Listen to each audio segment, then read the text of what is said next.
I remember, once I got him out and Kaale handed him to me, I remember my umbilical cord, his umbilical cord was already white. Like he had been deprived of oxygen or blood flow or something during the course of labor. Yep. I don't know, all the ins and outs medically. Nobody really took an interest in, trying to give me answers. I think they, more so just wanted me to be okay, like mentally, not try to blame myself, things of that. And I did. And I've tried to release it now. I'm sure, it's only been a little over 2 months. I don't know if those thoughts are going to come back. I've tried to make peace with it. That there was nothing I could do. If love could have saved my child, he'd still be here. This is a tough road to go. Very tough. I don't wish losing a child on anybody. But I can say that this type of grief hits totally different. I've been in grief counseling for the past 4 years. I've lost, very important people in my life recently. Like I said, over the past 4 years. And this is just something I can't describe.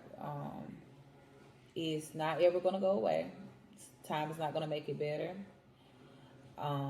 And that's a terrible truth that somebody that has been through the same thing told me in the very early days, probably a couple weeks after having him, that, go ahead and get comfortable with this feeling because it's not going to change. When you lose a child, a baby specifically, and then to lose a baby at the very end of your pregnancy, you're expecting to go home with a baby and not a box. That's a different type of animal, man. All of our expectations, our dreams, our hopes, we envision, our family with him in it as they grow and get older. Like there's always going to be a hole in that spot that nobody can replace, nobody can fill. He's still a part of our family. Our children, know his name. We very open with our children. We're very honest. We don't try to shield them from life and what really happens in life. I know I was shielded from a lot of things. My husband was, sheltered a lot as a child growing up.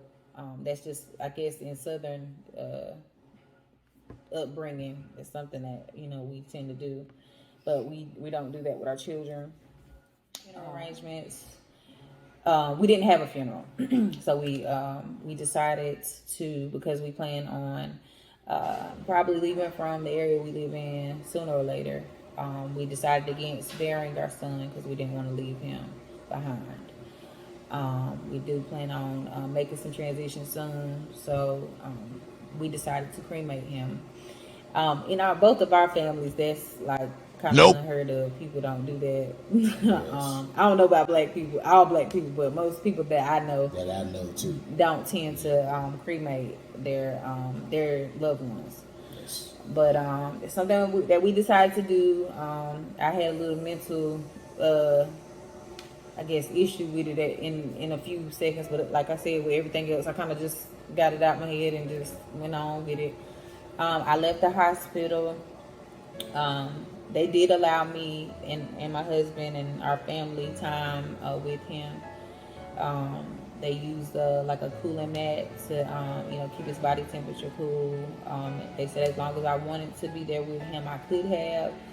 And that's probably my only regret in this situation, going through this, is that I didn't spend more time with him.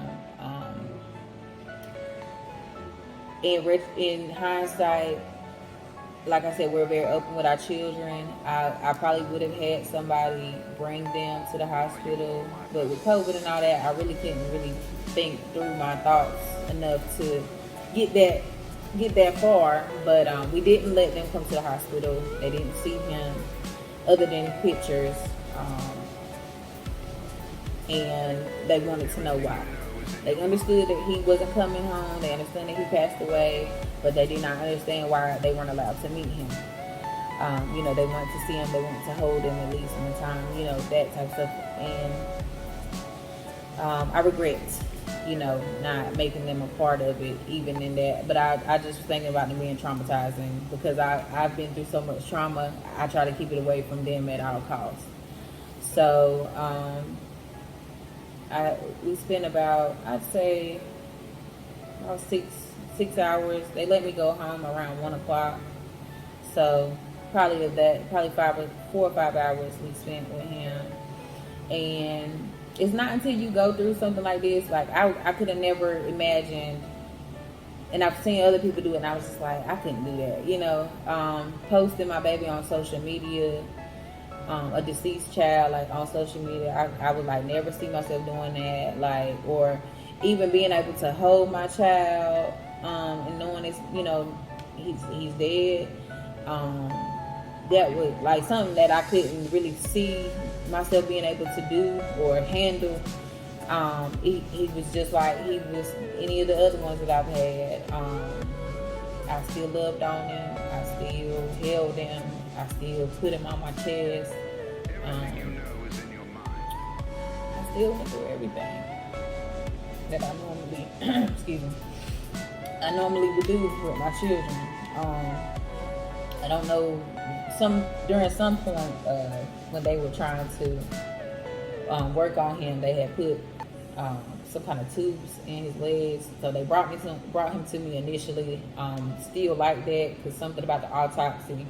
I chose not to get an autopsy because those things were in his legs, and I didn't want to like be holding him and stuff like that. I wanted him to be like, okay. So I had them remove those and bring them back to me so I could dress him and just spend time with him just like nothing was wrong.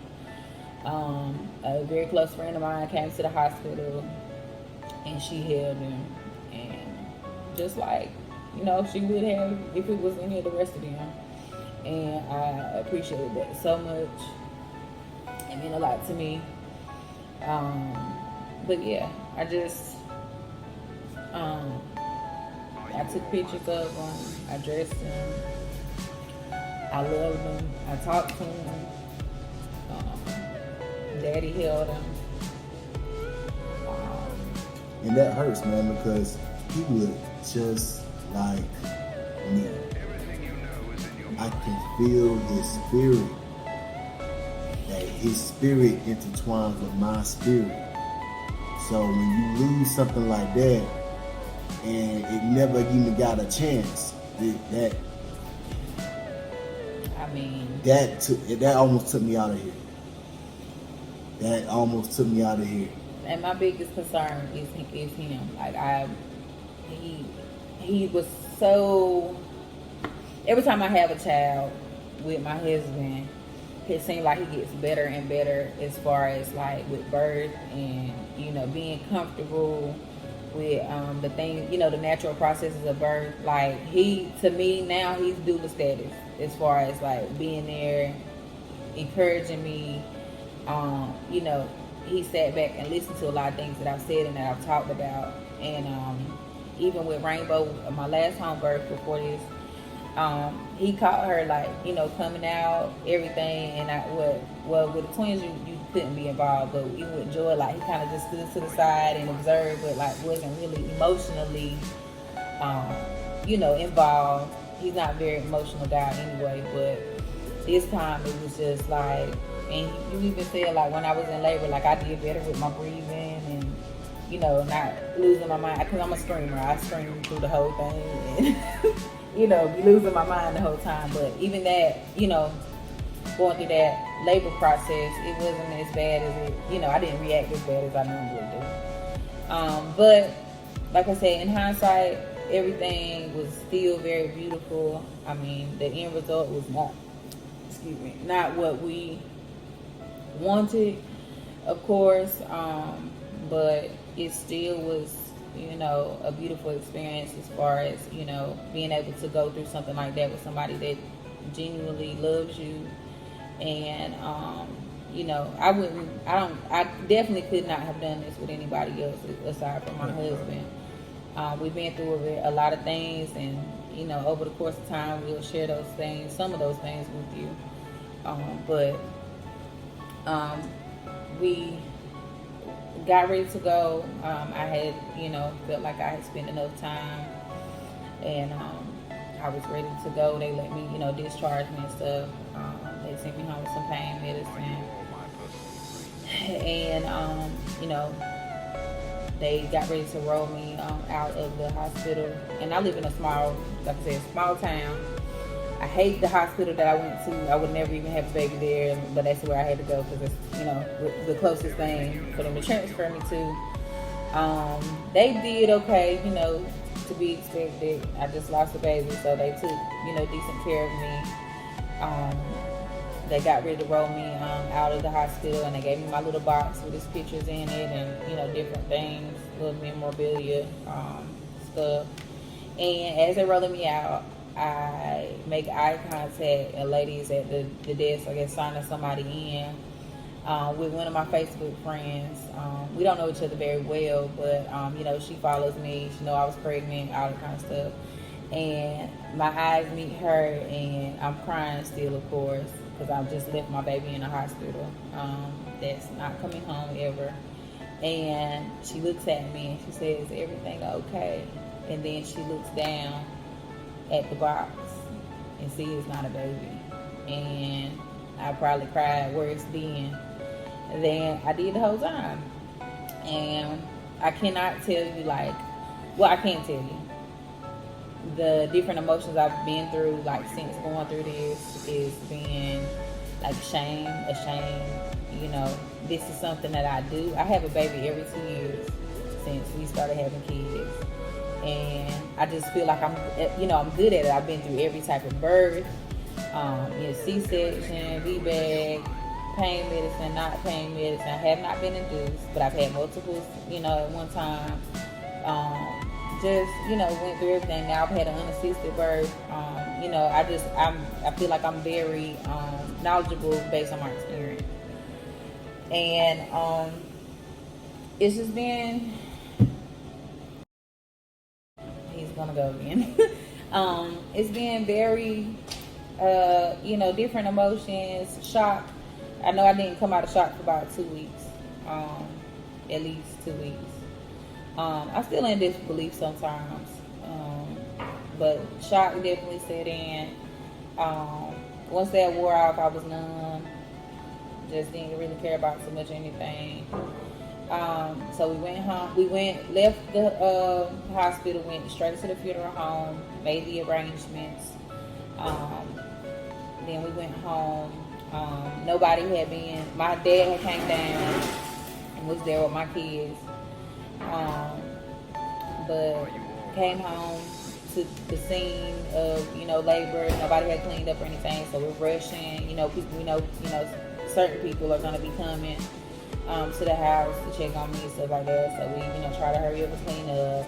My children had already seen, you know, how my room was, so they come in and out whenever they feel like it. And so they didn't know. Nobody had told them yet.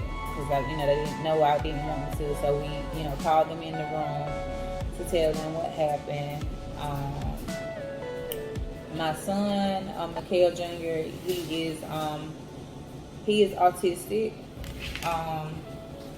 So very smart, very, very intelligent little boy. But he doesn't always grasp the concept of things the first time you say it. So it was really tough for him. I know he probably looked for the baby probably about 3 days after Christmas. He was like, "Where my baby brother at?"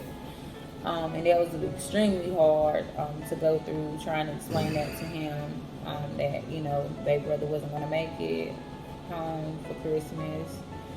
You know, he wasn't coming, stuff like that. My oldest daughter, she's a twin as well. She was very angry. This is the second time that I promised her that she could be there when I had the baby, and it didn't happen.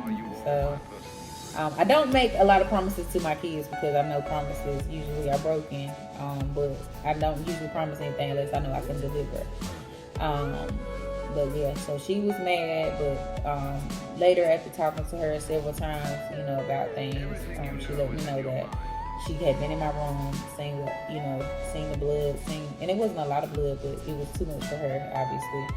And she thought that something happened to me, like I had possibly died or something. So she was very, concerned. And then when she found out that the baby did not come home, she was very angry, and she, ran out the room and went to cry to my father. And then she told me that she didn't want me to see her cry, or want me to feel bad because she was crying. So my other two, Joy and Rainbow's 2, so she's not really in the know. She just knows the baby's not in my stomach no more. Joy, the same thing. She hears the other older 2 talk about it, and she kind of just repeats it, but didn't really have a concept really. They all their own age. Yeah. So they but children grieve. That's something that I have learned. They do grieve in their own way.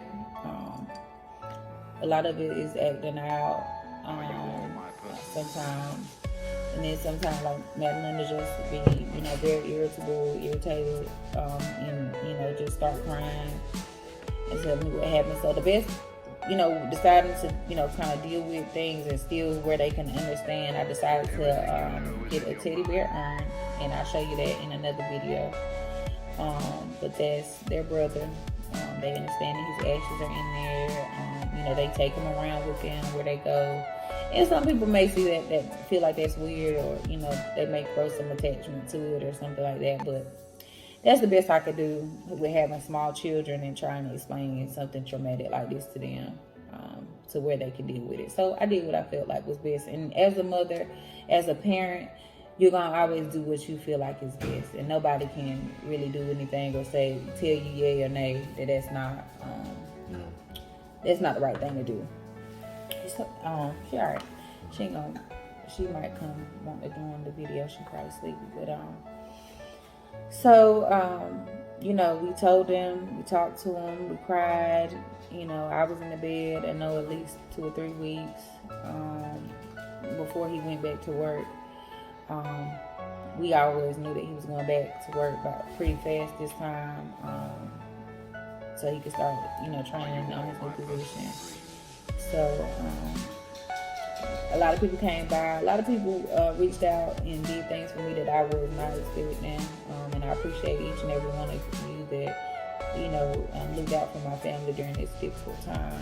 I don't want to name names because I'll forget somebody. And, I don't want anybody to feel left out. But if you did anything, if you sent a card, if you sent money, a cash out, food, a friend of mine, I graduated with, organized a meal train for our family, for people to sign up if they wanted to bring us food. And that was the greatest thing, not detrimental. It was the greatest thing. I just want to make sure my children were fed. I did not eat for a long time. And now, even now, 2 months later, I only eat when absolutely necessary. I know it's probably not the healthiest thing, but everybody grieves in their own way. When I do, I try to eat once a day. He was the most beautiful child, and he still is the most beautiful child. Big, healthy baby boy. As his dad has said, he looked just like him. He was shaped like him, long torso, broad shoulders. He's our little linebacker. I'm proud of all of our children. But I had always wanted me a big, chunky baby. That was heavy, with the big rolls and all that. So he was everything that I envisioned him to be. He will always be a part of our family, a part of our lives. We say his name every day.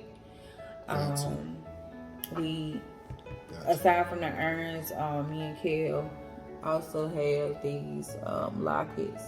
I don't know if you can see it that good, but I showed them in another video. With his ashes, so we carry him with us every day. And it's just, something that has happened. It's a part of our life story. It's a long story. It's a up and down. emotional roller coaster. But we do plan to share it with you. This is Rainbow, by the way. If you don't follow us or you don't know us, this is the baby girl. She's full of slunk and tenacity, as you can see. But yeah, I just wanted to make this video. I love talking about my son. I know a lot of people kind of probably are, weirded out by it, but he's still a part of us. I'm very, very proud of him. If there was anything I could do differently, or like I said, if there was anything I could have done to save him, or if I known that this was a possibility, I would have done it. But it helps me to talk about it. I know my husband, he's not as open, as I am about different things and talking and stuff like that, but it does help me. This video is helping me, so I do hope it is a help to somebody, out there, to have a different perspective. I will say, as I come to a close, that when you're in birth work, or you're, somebody that's very knowledgeable on a topic, and you haven't had an adverse outcome to your situation, you can sit on a high pedestal and tell people, this is what you should do. This is what you should do. This is what you shouldn't do. All these different variables, because you have come home successfully with the baby every time. And like I said, that's something that I've always taken kind of for granted. Never gave it a second thought. I'm always come home with baby. But until you don't. So right now I'm going through a lot of emotions as far as like not really knowing if what I thought I knew is exactly right. I know if we have any more children, like the anxiety that I'll probably experience, not knowing, is this right, is it not right? Will this happen again? Black women are, experience this at a higher rate than anybody else. So do your research. Do your research. That's all I can say. Do your research. Know who you have on your medical team. Just because they're this color doesn't mean that they are doing everything they're supposed to. Not saying, but I feel like more could have been done. But then again, it may not have. It made it still. That was just, his story. That's the way it was supposed to go. We miss him every day. But just do your research. Make the best decisions for you in your situation, whatever that may be. Get a doula. If you don't know a lot about childbirth, having somebody that knows the struggle will help you out. But do everything you can to be knowledgeable, because literally in the United States, having a baby in this climate, I would say, is a life or death situation for you and your baby. So it's not something to be taken lightly. I know some of us do, having children. You just always, feel like you're gonna have a favorable outcome. And now I just know that's not true. So the more you know, the less people will take advantage of you. That's true. That is true. I will say, during the pandemic, like being pregnant and not having your support, like a lot of times I would go to doctor's appointments. If Kaale was with me, he had to stay in the car with kids because we don't have child care. So I was going in there by myself. They talk to you differently when you're by yourself. There's things that they push, when you're by yourself. So it's good to have somebody with you if you can. And even if you're a doula, or if you're a birth worker and you feel like you're good at what you do, everything that we were trained to do, you've done your own research, you went above and beyond to get more training about different things. Nothing can prepare you for this. No. Nothing. Experience is the only teacher in this case scenario. I don't wish it on anybody. My worst enemy is the pain that you know, nobody deserves to go through. But I hope. And we good folks now. Yeah. We good folks. I don't anybody that's, you know, experienced this or, you know, want to talk in the comments, feel free to leave a comment. We'll, like I said, go deeper into the journey in different, you know, videos to come. And I hope this has helped somebody, or, you know that you're not alone. And I'm not gonna, you know, go into the cliches that people say right now, because I don't want the video to drag on long. But just know that, you know, there are a lot of us out here. A lot of us never say anything, never speak about it, and that's fine. However you need to deal with it. I hope that you get, you know, the help that you do need, therapy, you know, if it's medication, whatever you do to, you know, take care of yourself. That's the most important things in the weeks after, you know, in the days after, in the hours after something like this happens to you, is make sure you get the care that you need, and that's primarily taking care of yourself. You can't take care of anybody else if you're not okay. I'm learning that it hasn't been, it hasn't always been my mantra, but this definitely has taught me that. What? You want to go out? Okay. But yeah, it's definitely something I'm learning and accepting now, that I had to take care of myself. Even if you have other children, try to get somebody to help you with them, because you do need, you know, rest. You still go through postpartum. You still go through all the emotions. And like I said, I'll talk about that more in another video as far as what I experienced. But thank you for tuning in, and we'll catch you the next time.